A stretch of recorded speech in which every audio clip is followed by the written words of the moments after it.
Ang magandang balita ayon kay Lucas, unang kabanata. Kagalang-galang na Teofilo, marami na po ang nagsikap na sumulat tungkol sa mga bagay na naganap sa kalagitnaan namin. Ang kanilang isinulat ay ayon sa itinuro sa amin ng mga taong buhat pa sa simula ay mga saksi at mga tagapangaral ng salita ng Diyos. Kaya't matapos kong suriin ng buong ingat ang lahat ng pangyayari buhat pa sa pasimula, minabuti ko pong sumulat din ng isang maayos na salaysay para sa inyo, upang lubusan ninyong matiyak ang katotohanan ng mga itinuro sa inyo. Noong panahong si Herodes ang hari ng Judea, may isang paring Hudyo na kabilang sa pangkat ni Abias na ang pangalay Zacarias. Ang kanyang asawang si Elizabeth ay mula naman sa angkan ni Aaron. Kapwa sila kalugod-lugod sa paningin ng Diyos at namumuhay ng tapat sa mga utos at tuntunin ng Panginoon. Wala silang anak dahil baog si Elizabeth at kapwa sila matanda na. Isang araw, nanunungkulan ang pangkat na kinabibilangan ni Zacarias at ginagampanan niya ang kanyang tungkulin sa harapan ng Diyos bilang isang pari. Nang sila'y magpalabunutan ayon sa kaugalian ng mga paring Hudyo, siya ang napiling magsunog ng insenso. Pumasok siya sa templo ng Panginoon sa oras ng pagsusunog ng insenso, habang nagkakatipon naman sa labas ang mga tao at nananalangin. Nagpakita sa kanya doon ang isang anghel ng Panginoon na nakatayo sa gawing kanan ng altar na sunugan ng insenso. Nasindak si Zacarias at natakot nang makita niya ito. Ngunit sinabi ng anghel sa kanya, "Huwag kang matakot, Zacarias. Dininig ng Diyos ang iyong panalangin.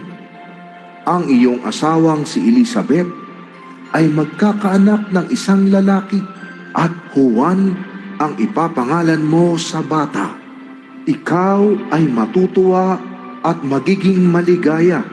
Marami ang magagalak sa kanyang pagsilang, sapagkat siya'y magiging dakila sa paningin ng Panginoon. Hindi siya dapat uminom ng alak o anumang inuming nakakalasing. Sa sinapupunan pa lamang ng kanyang ina ay mapupuspos na siya ng Espiritu Santo. Sa pamamagitan niya'y maraming Israelita ang magbabalik loob sa kanilang Panginoong Diyos. Mauuna siya sa Panginoon na taglay ang Espiritu at kapangyarihan ni Elias upang pagkasunduin ang mga ama at ang kanilang mga anak at panumbalikin ang mga suwail sa karunungan ng mga matuwid. Sa gayon, ipaghahanda niya ng isang bayan ang Panginoon." sinabi ni Zacarias sa anghel. Paano ko matitiyak na mangyayari iyan? Ako'y matanda na at gayon din ang aking asawa. Sumagot ang anghel, "Ako'y si Gabriel na nakatayo sa harapan ng Diyos. Isinugo niya ako upang dalhin sa iyo ang magandang balitang ito. Ngunit dahil sa hindi ka naniwala sa mga sinasabi kong matutupad pagdating ng takdang panahon, ikaw ay magiging pipi. Hindi ka makakapagsalita hanggang sa araw na maganap ang mga ito." Samantala, naghihintay naman kay Zacarias ang mga tao. Nagtataka sila kung bakit nagtagal siya ng ganoon sa loob ng templo. Paglabas niya, hindi na siya makapagsalita, kaya't mga senyas na lamang ang ginagamit niya. Napag-isip-isip ng mga tao na baka nakakita siya ng pangitain sa loob ng templo. Si Zacarias ay nanatiling pipi. Nang matapos na ang panahon ng kanyang paglilingkod, ay umuwi na siya. Hindi nga nagtagal at naglihi si Elizabeth. Hindi ito lumabas ng bahay sa loob ng 5 buwan. Sinabi ni Elizabeth, "Ngayoy kinahabagan ako ng Panginoon. Ginawa niya ito upang alisin ang aking kahihiyan sa harap ng mga tao." Nang ika-6 na buwan ng pagdadalang tao ni Elizabeth, ang anghel na si Gabriel ay isinugo ng Diyos sa Nazaret na isang bayan sa Galilea upang kausapin ang isang dalaga na ang pangalay Maria. Siya ay nakatakda ng ikasal kay Jose, isang lalaking buhat sa angkan ni David. Lumapit ang anghel sa dalaga at binati ito. Magalak ka, ikaw ay lubos na kinululugdan ng Diyos. Sumasa iyo ang Panginoon. Naguluhan si Maria sa sinabi ng anghel at inisip niyang mabuti kung ano ang kahulugan ng ganoong pagbati. Sinabi sa kanya ng anghel, Huwag kang matakot, Maria, sapagkat naging kalugod-lugod ka sa Diyos. Makinig ka, ikaw ay maglilihi at manganganak ng isang sanggol na lalaki at siya'y papangalanan mong Jesus. Siya'y magiging dakila at tatawaging anak ng kataas-taasang Diyos. Ibibigay sa kanya ng Panginoong Diyos ang trono ng kanyang amang si David upang maghari sa angkan ni Jacob magpakailanman. Ang kanyang paghahari ay walang katapusan. Paano pong mangyayari ito, gayong ako'y isang birhen? tanong ni Maria. Sumagot ang anghel. Sa iyo ang Espiritu Santo at mapapasailalim ka sa kapangyarihan ng kataas-taasang Diyos. Dahil dito, ang isisilang mo'y banal at tatawaging anak ng Diyos. Hindi ba't ang kamag-anak mong si Elizabeth ay baog? Gayumay naglihi siya at ngayon ika-6 na buwan na ng kanyang pagdadalang tao, kahit na siya'y matanda na, sapagkat walang anumang bagay na hindi kayang gawin ng Diyos. Sumagot si Maria. Ako'y alipin ng Panginoon. Mangyari nawa sa akin ang iyong sinabi. Pagkatapos, umalis na ang anghel. Hindi nagtagal at si Maria ay nagmamadaling pumunta sa isang bayan sa bulubundukin ng Huda. Pagdating sa bahay ni Zacarias, binati niya si Elizabeth. Nang marinig ni Elizabeth ang pagbati ni Maria, biglang gumalaw ang sanggol sa kanyang sinapupunan at siya ay napuspos ng Espiritu Santo. Napasigaw siya sa galak. Pinagpala ka sa mga babae at pinagpala rin ang dinadala mo sa iyong sinapupunan. Sino ako upang dalawin ang ina ng aking Panginoon? Sapagkat pagkarinig ko ng iyong pagbati, ay gumalaw sa tuwa ang sanggol sa aking sinapupunan. Pinagpala ka sapagkat sumampalataya kang matutupad ang ipinasabi sa iyo ng Panginoon. At sinabi ni Maria, Ang puso ko'y nagpupuri sa Panginoon, at ang aking espiritu'y nagagalak sa Diyos na aking tagapagligtas. Sapagkat nilingap niya akong kanyang abang alipin. Mula ngayon, ang lahat ng tao'y tatawagin akong pinagpala. Dahil sa mga dakilang bagay na ginawa sa akin ng makapangyarihan, banal ang kanyang pangalan. Ang kanyang kahabagan ay para sa lahat ng salinlahing may takot sa kanya. Ipinakita niya ang lakas ng kanyang mga bisig. Nilito niya ang mga may palalong isip. Tinanggal sa kanilang luklukan ang mga may kapangyarihan at itinaas ang mga nasa abang kalagayan. Pinasagana niya sa mabubuting bagay ang mga kapuspalad at pinaalis ng walang dalang anuman ang mga mayayaman. Tinulungan niya ang Israel na kanyang lingkod at hindi niya kanalimutang kahabagan nito. Tulad ng kanyang ipinangako sa ating mga ninuno, kay Abraham at sa lahi nito magpakailanman. nanatili si Maria kina Elizabeth nang may 3 buwan bago siya umuwi. Dumating ang oras ng panganganak ni Elizabeth at nagsilang siya ng isang sanggol na lalaki. Nang mabalitaan ng kanyang mga kapitbahay at mga kamag-anak na siya'y labis na pinagpala ng Panginoon, nakigalak sila sa kanya. Makalipas ang 1 linggo, dumalo sila sa pagtutuli ng sanggol. Zacarias sana ang itatawag nila sa bata, gaya ng pangalan ng kanyang ama. Ngunit sinabi ni Elizabeth, Hindi, Juan ang ipapangalan sa kanya. Subalit, wala naman kayong kamag-anak na may kanyang pangalan. tugon nila. Sinenyasan nila ang kanyang ama upang itanong kung ano ang ibig nitong itawag sa sanggol. Humingi si Zacarias ng masusulatan at ganito ang kanyang isinulat. Juan ang pangalan niya, namangha ang lahat. Noon din ay nakapagsalita si Zacarias at siya'y nagpuri sa Diyos. Natakot ang lahat ng taga-roon at naging usap-usapan sa buong bulubundukin ng Judea ang mga bagay na iyon. Pinag-isipan ito ng mga nakabalita. Ano pat naging tanong nilang lahat? Magiging ano kaya ang batang ito? Sapagkat nasa kanya ang kapangyarihan ng Panginoon. Si Zacarias na ama ng bata ay napuspos ng Espiritu Santo at nagpahayag ng mensahe mula sa Diyos. Purihin ang Panginoong Diyos ng Israel, tinulungan niya at pinalaya ang kanyang bayan. Nagsugo siya sa atin ng isang makapangyarihang tagapagligtas mula sa angkan ni David na kanyang lingkod. Ito'y ayon sa ipinangako niya noong una sa pamamagitan ng kanyang mga banal na propeta, na ililigtas niya tayo mula sa ating mga kaaway, mula sa kamay ng lahat ng napopuot sa atin. Ipinangako niyang kahahabagan ng ating mga ninuno at aalalahanin ang kanyang banal na tipan.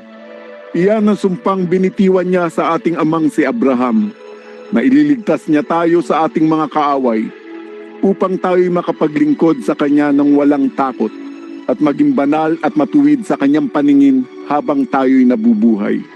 Ikaw, anak ko, ay tatawaging propeta ng kataas-taasang Diyos, sapagkat mauna ka sa Panginoon upang ihanda ang kanyang daraanan, at upang ipaalam sa kanyang bayan ang kanilang kaligtasan, ang kapatawaran ng kanilang mga kasalanan.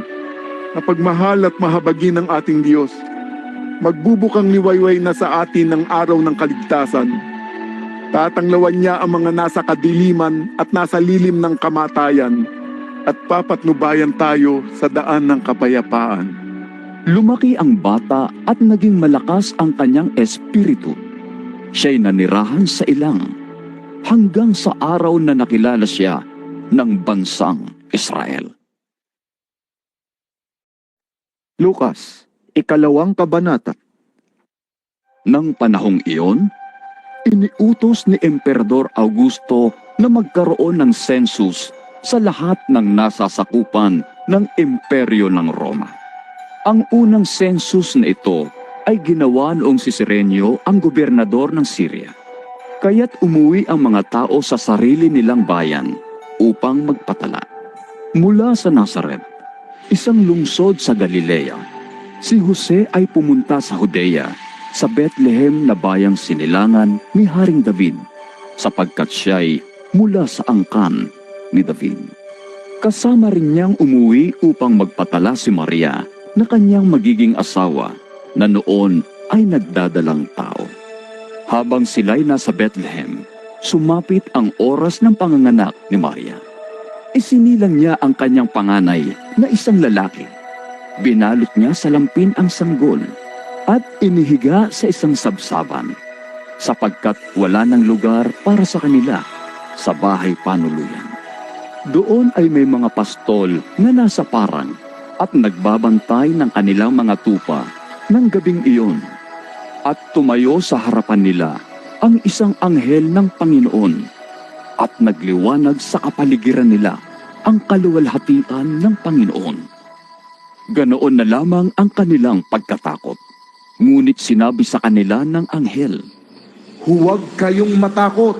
Ako'y may dalang magandang balita para sa inyo na magdudulot ng malaking kagalakan sa lahat ng tao.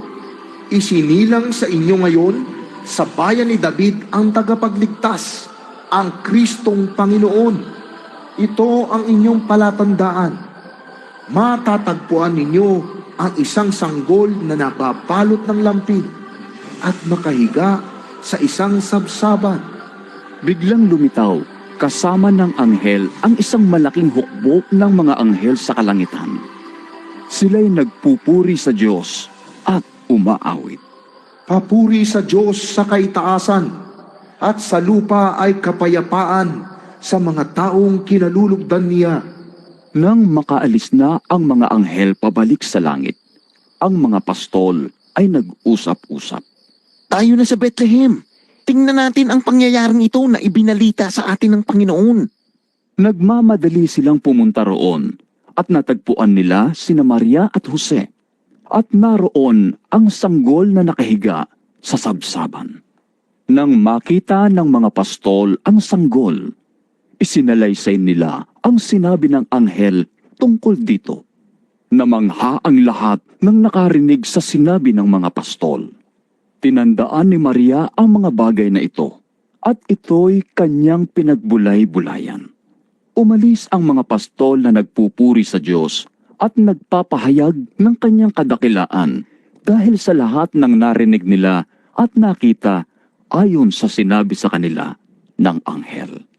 Pagsapit ng 8 araw, pinuli ang bata at pinangalan ng Jesus. Ito ang pangalang sinabi ng anghel bago pa siya ipaglihi.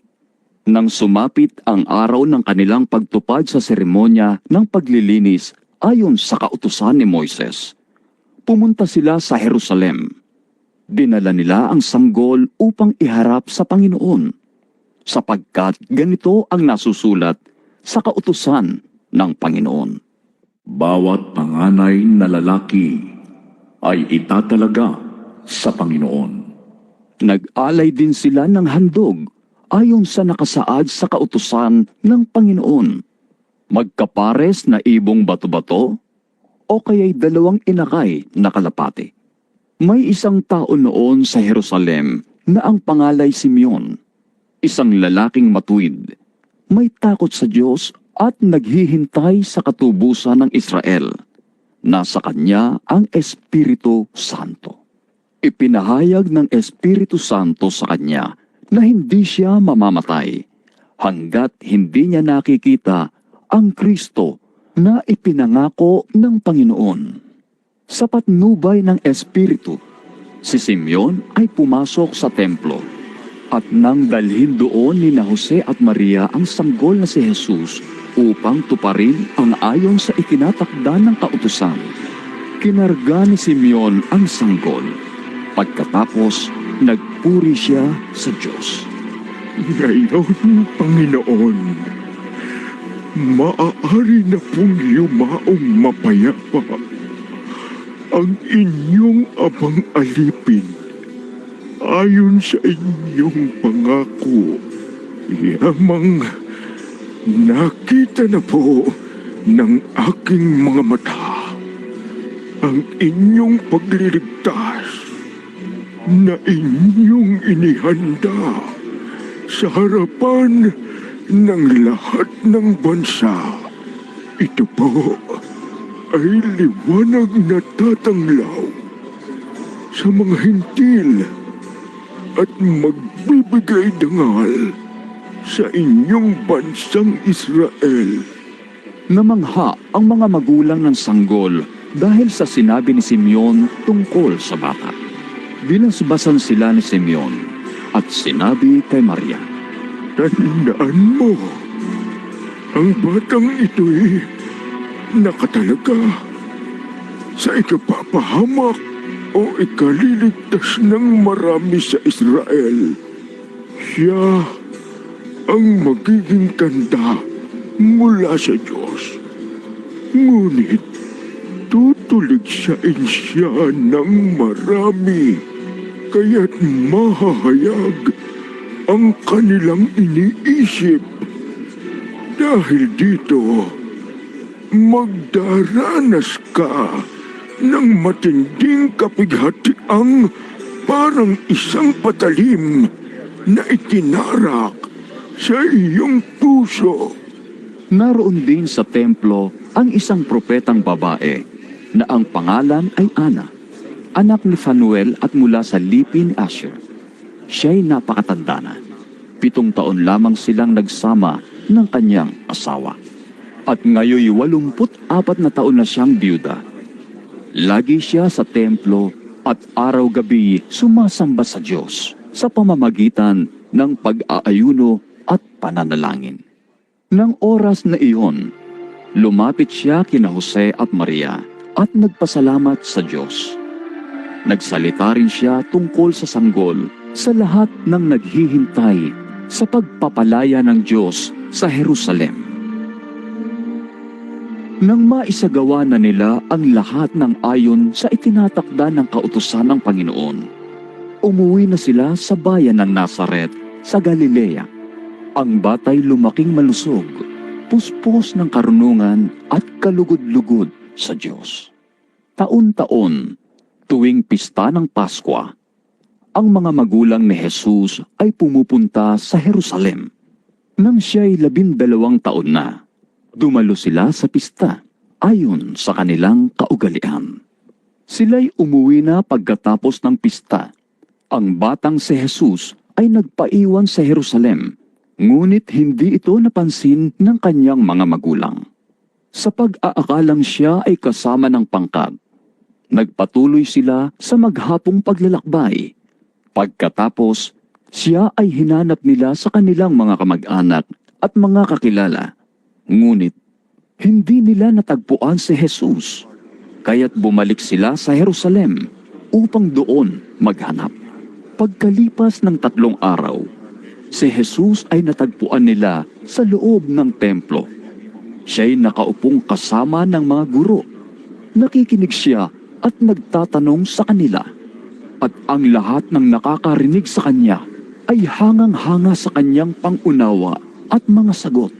Namangharin ang kanyang mga magulang nang siya'y makita. Sinabi ng kanyang ina, Anak, bakit mo naman ginawa ito sa amin? Lubha ang aming pag-aalala ng iyong ama sa paghahanap sa iyo. Sumagot si Jesus. Bakit po ninyo ako'y nahanap? Hindi po ba ninyo alam na ako'y dapat mamalagi sa bahay ng aking ama? Ngunit hindi nila naunawaan ang sinabi niyang ito. Siya'y sumama sa kanila pauwi sa Nazaret, at siya'y naging masunurin sa kanila. Ang lahat ng bagay na ito ay iningatan ng kanyang ina sa kanyang puso. Patuloy na lumaki si Jesus sa pangangatawan. Lumawak ang kanyang karunungan at lalong naging kalugod-lugod sa Diyos at sa mga tao. Lukas, 3 kabanata. 15 taon noon ng paghahari ni Emperador Tiberio. Si Poncio Pilato ang gobernador sa Judea at si Herodes ang pinuno sa Galilea. Ang kapatid nitong si Felipe ang pinuno sa lupain ng Itorea at Traconite, at si Lisanias ang pinuno sa Abilinia. Nang sina Anas at Caifas, ang mga pinakapunong pari ng mga Hudyo, si Juan na anak ni Zacarias ay nakatira sa ilang. Ipinahayag ng Diyos ang kanyang salita kay Juan, kaya't nilibot niya ang mga lupain sa magkabilang panig ng Hordan. Siya'y nangaral. Pagsisihan at talikuran ninyo ang inyong mga kasalanan at magpabautismo kayo upang kayo'y patawarin ng Diyos. Sa gayon, natupad ang nakasulat sa aklat ni Propeta Isaias. Ito ang pahayag ng isang taong sumisigaw sa ilang. Ihanda ninyo ang daraanan ng Panginoon. Gumawa kayo ng mga tuwid na landas na kanyang lalakaran. Matatambakan ang bawat libis at mapapatag ang bawat burol at bundok. Magiging tuwid ang daang liko-liko at patag ang daang bako-bako. At makikita ng lahat ng tao ang pagliligtas na gagawin ng Diyos. Kaya't sinabi ni Juan sa maraming taong lumapit sa kanya upang magpabautismo. Kayong lahi ng mga ulupong, sino ang nagbabala sa inyo upang tumakas sa puot na darating? Ipakita ninyo na sa pamamagitan ng gawa na nagsisisi kayo, at huwag ninyong sabihing mga anak kayo ni Abraham. Sinasabi ko sa inyo, mula sa mga batong ito ay makakalika ang Diyos ng mga tunay na anak ni Abraham. Ngayon pa may nakaamba na ang palakol sa ugat ng mga punong kahoy. Ang bawat punong hindi mabuti ang bunga ay puputulin at itatapon sa apoy. Tinanong siya ng mga tao. Kung gayon, Ano po ang dapat namin gawin? Sumagot siya sa kanila. Sino mang mayroong dalawang balabal, ibigay mo ang isa sa wala. Gayon din ang gawin ng sino mang may pagkain. Dumating din ang mga maniningil ng buwis upang magpabautismo. Sila'y nagtanong sa kanya. Guro, ano po ang dapat naming gawin? Huwag kayong sumingil ng higit sa dapat singilin. Tugon niya. Tinanong din siya ng mga kawal. At kami po naman, ano ang dapat namin gawin? Huwag kayong kukuha ng pera kanino man ng sapilitan o sa pamamagitan ng hindi makatwirang paratang at masiyahan kayo sa inyong sweldo. Sagot niya. Nananabik noon ang mga tao sa pagdating ni Kristo at inakala nilang si Juan mismo ang kanilang hinihintay. Dahil dito, sinabi niya sa kanila, Binabautismuhan ko kayo sa pamamagitan ng tubig. Ngunit ang darating na kasunod ko ay magbabautismo sa inyo sa pamamagitan ng Espiritu Santo at ng apoy. Siya ay higit na makapangyarihan kaysa akin, ni hindi man lamang ako karapat-dapat na magkalag ng sintas ng kanyang sandalyas. Hawak na niya ang kalaykay upang linisin ang giikan at upang tipunin ang trigo sa kanyang kamalig. Ngunit ang ipay susunugin niya sa apoy na di mamamatay kailanman. marami pang bagay na ipinapangaral si Juan sa mga tao sa kanyang pamamahayag ng magandang balita. Si Herodes man na pinuno ng Galilea ay pinagsabihan din ni Juan dahil kinakasama niya ang kanyang hipag na si Herodias at dahil sa iba pang kasamaang ginagawa nito. Dahil dito'y ipinabilanggo ni Herodes si Juan at ito'y nadagdag pa sa mga kasalanan ni Herodes. Nang mabautismuhan na ni Juan ang mga tao, binautismuhan din niya si Jesus. Habang nananalangin si Jesus, nabuksan ang langit at bumaba sa kanya ang Espiritu Santo sa anyong kalapati. Isang tinig mula sa langit ang nagsabi, Ikaw ang minamahal kong anak. Lubos kitang kinalulugdan. Magtatatlumpung taon na si Jesus nang siya'y magsimulang mangaral. Ipinapalagay ng mga tao na siya'y anak ni Jose. Si Jose naman ay anak ni Eli, na anak ni Matat. Si Matat ay anak ni Levi, na anak ni Melki. At si Melki na may anak ni Hanay, na anak ni Jose. Si Jose ay anak ni Matatias, na anak ni Amos. Si Amos ay anak ni Nahum, na anak ni Esli. Si Esli ay anak ni Nagay, anak ni Maat, na anak ni Matatias. Si Matatias ay anak ni Semi, na anak ni Hosek. Si Hosek ay anak ni Hoda, na anak ni Juanan. At si Juanan ay anak ni Resa, na anak ni Zerubabel, anak ni Salatiel, na anak ni Neri. Si Neri ay anak ni Melki, na anak ni Adi. Si Adi ay anak ni Kosam, na anak ni Elmadam, na anak ni Er. Si Er ay anak ni Josue, na anak ni Eliezer, anak ni Horim, na anak ni Matat. Si Matat ay anak ni Levi, na anak ni Simeon, na anak ni Huda. Si Huda ay anak ni Jose. Si Jose ay anak ni Honam, na anak ni Eliakim, na anak ni Melea. Si Melea ay anak ni Mena, na anak ni Matata, anak ni Nathan, na anak ni David. Si David ay anak ni Jesse, na anak ni Obed. At si Obed ay anak naman ni Boaz. Si Boaz ay anak ni Salmon, na anak ni Naason, anak ni Aminadab, na anak ni Admin. Si Admin ay anak ni Arni, na anak ni Esrom, na anak ni Fares. Si Fares ay anak ni Huda, na anak ni Jacob. Si Jacob ay anak ni Isaac, na anak ni Abraham. Si Abraham ay anak ni Tera, na anak ni Nahor. Si Nahor ay anak ni Serug, na anak ni Reu, na anak ni Peleg. At si Peleg ay anak ni Eber, na anak ni Sala. Si Sala ay anak ni Kainan na anak ni Arphasad na anak ni Shem.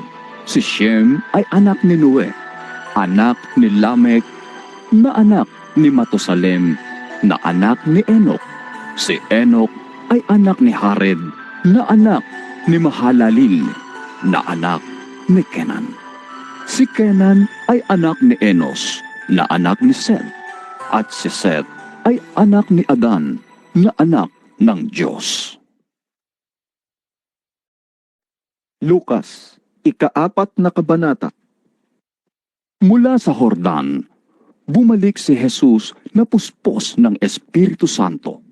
Dinala siya ng Espiritu sa ilang at sa loob ng 40 araw ay tinukso siya ng dyablo. Hindi siya kumain ng anuman sa buong panahong iyon, kaya't siya'y nagutom. Sinabi sa kanya ng dyablo, Kung ikaw nga ang anak ng Diyos, iutos mo nga, maging tinapay ang patong ito. ngunit sinagot ito ni Jesus. Nasusulat, hindi lamang sa tinapay nabubuhay ang tao, kundi sa bawat salitang nagmumula sa bibig ng Diyos. Dinala siya ng dyablo sa isang mataas na lugar. At sa isang saglit ay ipinakita sa kanya ang lahat ng kaharian sa daigdig. Sinabi ng dyablo, Ibibigay ko sa iyo ang lahat ng kapangyarihan at kadakilaan ng mga ito.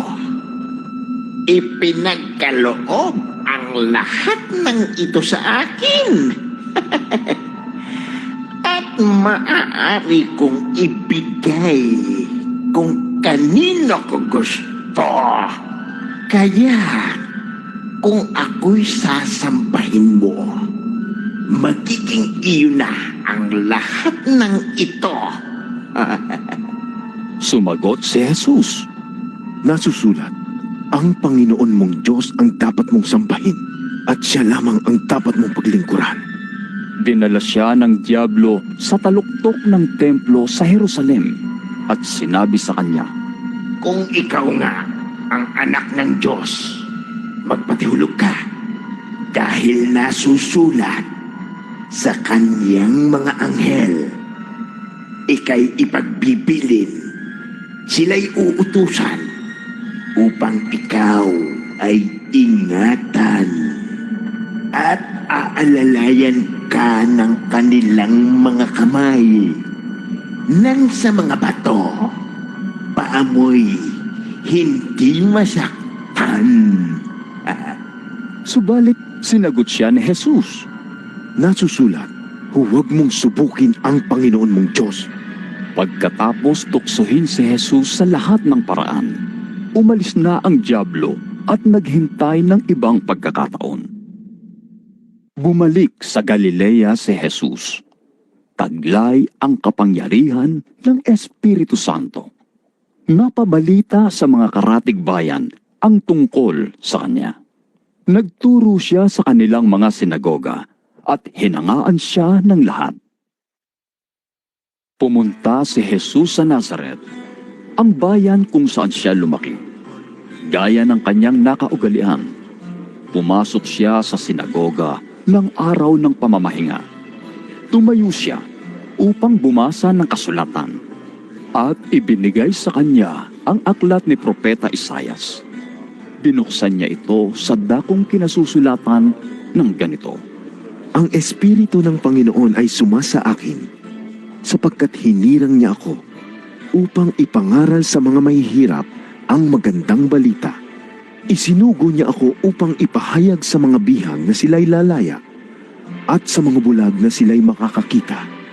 Isinugo ako upang palayain ang mga inaapi at upang ipahayag ang panahon ng pagliligtas ng Panginoon. Inirolyo niya ang kasulatan, isinauli sa tagapag-ingat at siya'y naupo. Nakatitig sa kanya ang lahat ng nasa sinagoga. At sinabi niya sa kanila, Ang kasulatang ito na inyong narinig ay natupad ngayon. pinuri siya ng lahat at humanga sila sa kanyang napakahusay na pananalita. Hindi ba ito ang anak ni Jose? Tanong nila, kaya't sinabi ni Jesus, Tiyak na sasabihin ninyo sa akin ang kasabihang ito. Manggagamot, gamutin mo muna ang iyong sarili. Marahil sasabihin pa ninyo, gawin mo rin dito sa iyong sariling bayan ang mga nabalitaan namin ginawa mo sa Kapernaum. Tandaan ninyo, walang propetang kinikilala sa kanyang sariling bayan. Ngunit sinasabi ko sa inyo, maraming byuda sa Israel noong panahon ni Elias nang hindi umulan sa loob ng 3.5 taon at nagkaroon ng tagutom sa buong lupain. Subalit hindi pinapunta si Elias sa kanino man sa kanila, kundi sa isang byuda sa Sarepta, sa lupain ng Sidon. Sa dinami-dami ng mga may ketong sa Israel noong panahon ni Eliseo, wala ni isa mang pinagaling at nilinis maliban kay Naaman, na isang taga-Syria. Nagalit ang lahat ng nasa sinagoga nang marinig ito. Nagsitayo sila at itinaboy siyang palabas papunta sa gilid ng bundok na kinatatayuan ng bayan upang ihulog siya sa bangin. Ngunit dumaan siya sa kalagitnaan nila at umalis.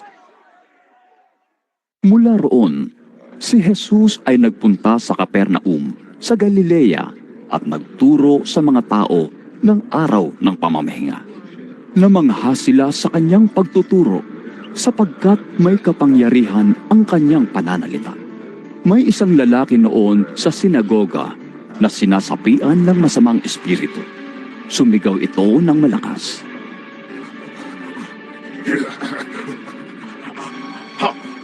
Ano ang pakialam mo sa amin?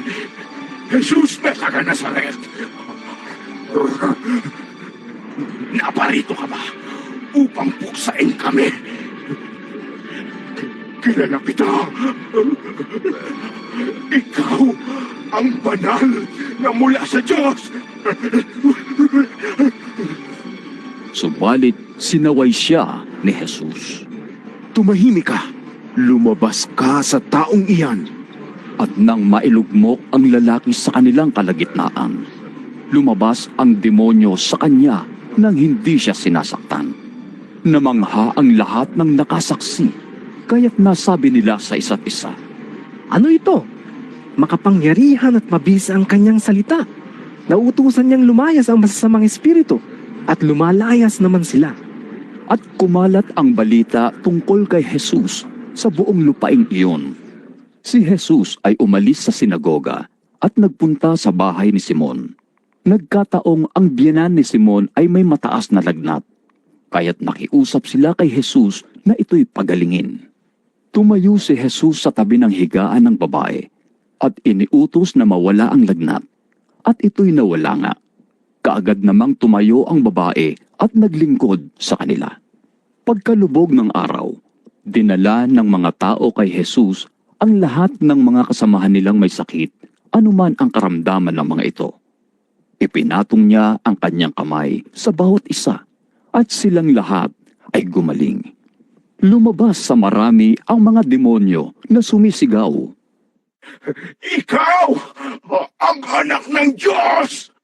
Ngunit sinaway sila ni Jesus at hindi pinahintulutang magsalita sapagkat alam nila na siya ang Kristo.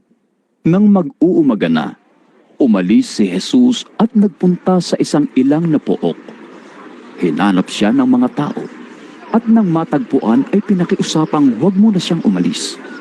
Subalit sinabi niya, Dapat ko ring ipangaral sa ibang mga bayan ang magandang balita tungkol sa kaharian ng Diyos, sapagkat ito ang dahilan kaya ako isinugo. at nagpatuloy siya ng pangangaral sa mga sinagoga sa buong Judea. Lukas, 5 kabanata. Minsan, habang nakatayo si Jesus sa tabi ng lawa ng Genesaret, nagsiksikan ang napakaraming tao sa paglapit sa kanya upang makinig ng salita ng Diyos. May nakita siyang 2 bangka sa baybayin. Nililinisan ng mga mangingisda ang kanilang mga lambat at wala sila sa kanilang mga bangka. Sumakay siya sa isa sa mga ito na pag-aari ni Simon. Hiniling niya rito na ilayo ng kaunti ang bangka mula sa baybayin. Naupo siya sa bangka at mangaral sa mga tao. Pagkatapos niyang mangaral, sinabi niya kay Simon. Umalaot kayo at ihulog ang mga lambat upang manghuli. Sumagot si Simon. Guro, magdamag po kaming nagpagod ngunit wala kaming nahuli. Ngunit dahil sa sinabi ninyo, ihuhulog ko ang mga lambat. Ganoon nga ang ginawa nila at nakahuli sila ng maraming isda, kaya't halos mapunit ang kanilang mga lambat. Kinawayan nila ang kanilang mga kasamahang nasa kabilang bangka upang magpatulong. Lumapit naman ang mga ito at napuno nila ang 2 bangka. Ano pat halos lumubog ang mga ito. Nang makita iyon ni Simon Pedro, siya'y lumuhod sa harap ni Jesus at sinabi, Lumayo kayo sa akin, Panginoon, sapagkat ako'y isang makasalanan. Nang gilalas siya at ang kanyang mga kasama dahil sa dami ng kanilang huli. Gayon din sina Santiago at Juan na mga anak ni Zebedeo at mga kasosyo ni Simon. Sinabi ni Jesus kay Simon, Huwag kang matakot. Mula ngayon, mga tao na, sa halip na mga isda ang iyong huhulihin.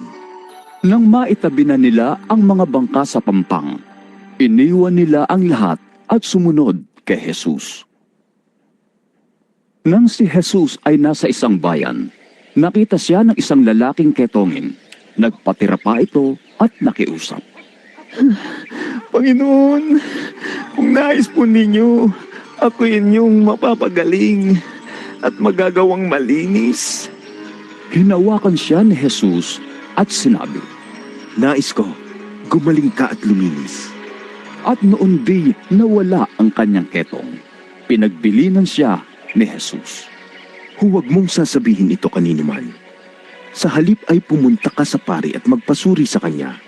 Pagkatapos, mag-alay ka ng handog ayon sa iniuutos ni Moises bilang patotoo sa mga tao na ikaw nga'y magaling na.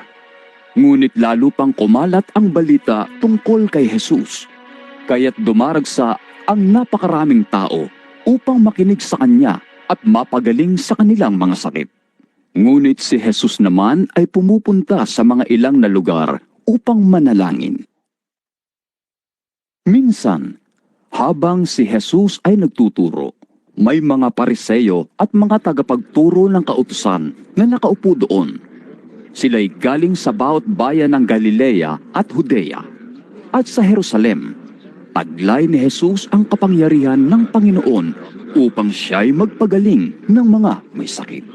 Dumating ang ilang lalaking may dalang isang paralitiko na nakaratay sa higaan. Sinikap nilang makapasok sa bahay upang mailagay ang may sakit sa harapan ni Jesus. Ngunit wala silang madaanan dahil sa dami ng tao. Kaya't umakyat sila sa bubungan.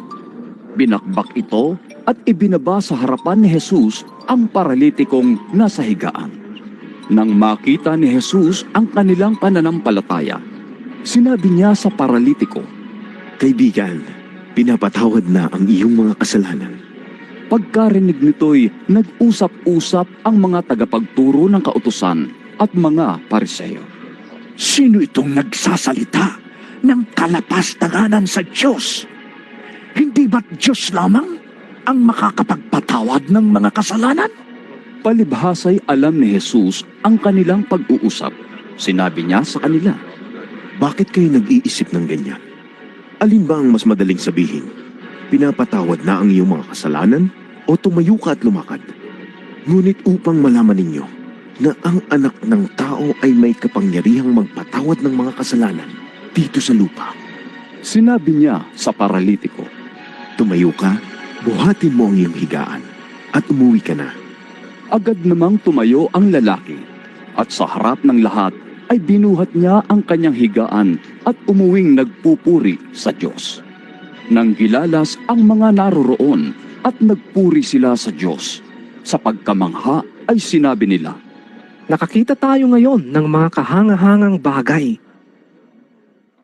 Pagkatapos nito'y lumabas si Jesus at nakita niya si Levi, isang maniningil ng buwis na nakaupo sa tanggapan ng buwis. Sinabi sa kanya ni Jesus, Sumunod ka sa akin.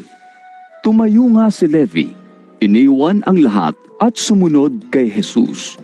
Si Jesus ay hinandugan ni Levi ng isang malaking handaan sa kanyang bahay. Kasalo niya roon ang maraming maniningil ng buwis at iba pang mga tao.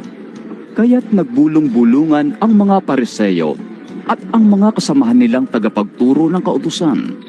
Sinabi nila sa mga alagad ni Jesus, Bakit kayo kumakain at umiinom na kasalo ng mga maniningil ng buwis at ng mga makasalanan? Sinagot sila ni Jesus, Hindi nangangailangan ng manggagamot ang walang sakit, kundi ang may sakit. Hindi ako naparito upang tawagin ang mga matuwid, kundi ang mga makasalanan upang sila'y magsisi. May ilan namang nagsabi kay Jesus ng ganito, Ang mga alagad ni Juan ay malimit mag-ayuno at manalangin. Gayon din ang mga alagad ng mga Pariseo. Subalit, ang mga alagad mo'y patuloy sa pagkain at pag-inom. Sumagot si Jesus, Hinahayaan ba ninyong hindi kumain ang mga panauhin sa kasalan habang kasama pa nila ang lalaking ikinasal? Di ba hindi? Darating ang araw na kukunin sa kanila ang lalaking ikinasal at saka sila mag-aayuno.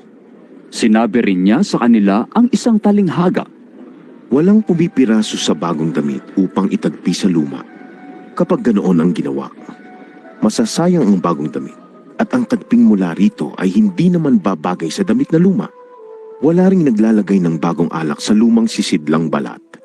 Kapag ganoon ang ginawa, papuputukin ng bagong alak ang lumang sisidlan. Matatapon ang alak at masisira ang sisidlan. Sa bagong sisidlang balat, dapat ilagay ang bagong alak. Kapag nakainom ka na ng lumang alak, hindi mo nagugustuhin uminom ng bagong alak. Ang sasabihin mo, mas masarap ang lumang alak.